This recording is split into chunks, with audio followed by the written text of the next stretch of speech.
Hi and welcome to the Curtain and Blind Company. In this short video, you'll learn how to correctly install your new roller blinds.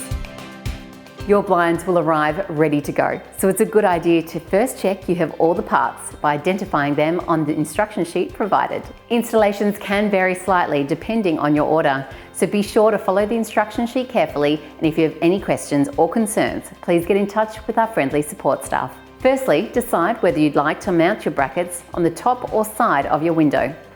Our brackets are designed so you can choose what works best for you. Use a pencil to mark where you're going to position the bracket, then drill in the screws to fasten.